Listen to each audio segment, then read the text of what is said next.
Welcome to our next video, which provides background information on the book of Acts, including its purpose, key themes, character development, and storyline. This is part of our Bible reading plan with Anthem Church, and today's video was edited from a discussion I led a few years ago, and it gives you the essential background information to better understand the significance of this book in the Bible, and to see how the story of Jesus continues through his spirit in the church. So let's jump in. And so in this second volume of one unified work called Luke Acts, Luke continues the story of Jesus through his spirit and his church. These are the two themes that are intricately woven throughout the book of Acts as the Holy Spirit empowers the church to live transformed lives on mission for Jesus. Now, this is so important to see that Luke even recorded the many signs and wonders that were testimony of the Holy Spirit's presence in this new spiritual organism called the church. It was critical to validate the unique ministry of the 12 apostles who were the foundation. They were part of the establishment of the early church. And so this mattered greatly as Christianity grew beyond the Jewish borders to become a global movement. And so this revealed the spiritual source of all that these new Christians from new worlds were introduced to and lived out as they themselves continued the story of Jesus by relying on the power of his spirit and by trusting in Jesus' name. And so Luke produced this volume to build upon his gospel. This isn't an independent work. This continues what he started through the Gospel of Luke.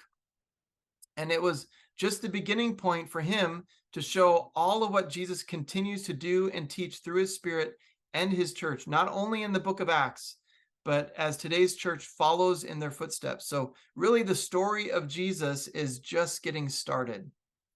Now, in terms of the character development, as we read the book of Acts, we're learning more about Jesus, who continues the story as the primary character by leading his disciples through his spirit to go out into the world and invite all the nations to live under his reign and continue his movement. You see that even in what we read when, for example, Paul, when he is confronted by Jesus, Jesus is saying, I'm the one that you're persecuting. So it really is a concrete example of how Jesus is the primary character of Acts. The disciples are really being led by him and empowered by him to continue the work that he's doing in their lives. And you see this in his promise of Acts 1:8. This frames the book of Acts kind of like a thesis statement. And it says that his spirit will immerse his disciples with his presence by taking up residence in them so that they become a people where the world encounters God.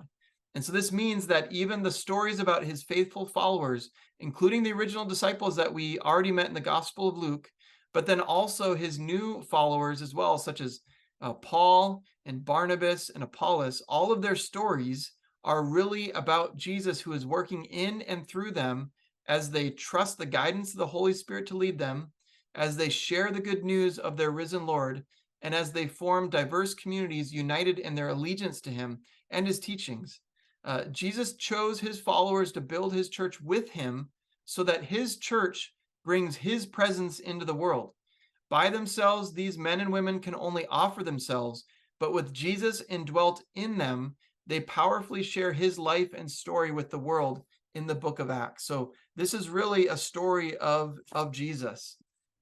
Now, as we look at kind of the drama that unfolds, the promise in Acts 1:8 frames the storyline as Jesus works through his church to launch a global movement that begins in Jerusalem, continues into the nearby Judea and Samaria, and goes beyond what is foreseeable into the ends of the earth.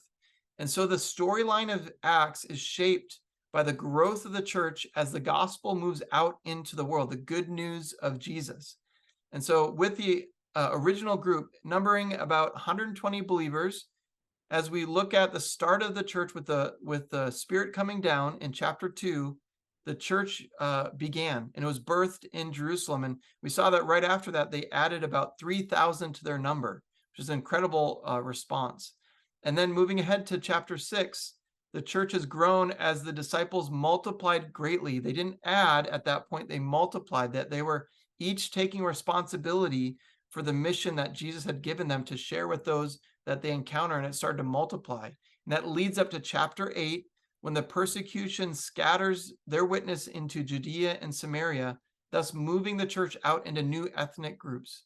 By chapter 11, there's now a new church in Antioch, Syria, the Gentile area outside of Israel, which became the new base camp for the church to continue growing into the ends of the earth through Paul's missionary journeys that we're going to look at next time, starting in Acts 13.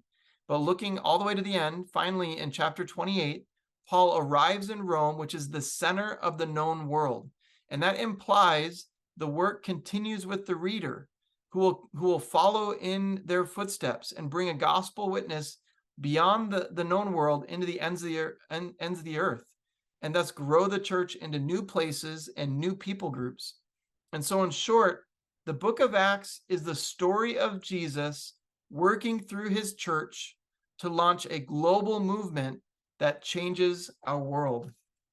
And we're a part of it. There's even an organization that's called Acts 29 that speaks to that truth that we continue the work that Jesus is doing in our lives. Now, as we look at the structure, it's within this geographic and missional framework highlighted in Acts 1:8 that the book of Acts is divided into 5 parts. So you see the first part in Acts 1, that's Jesus' commission. And then he ascends.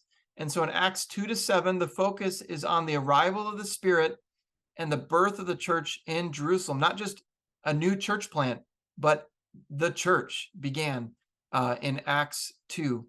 And it continued in that section. We'll look at that more together.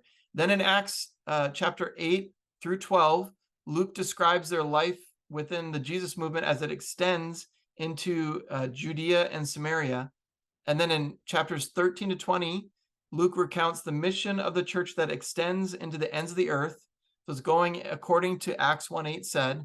And then finally, the chapters 21-28, Luke shares about Paul's witness that spreads to Rome, the center of the known world, whereby the work will continue as the reader follows in their footsteps.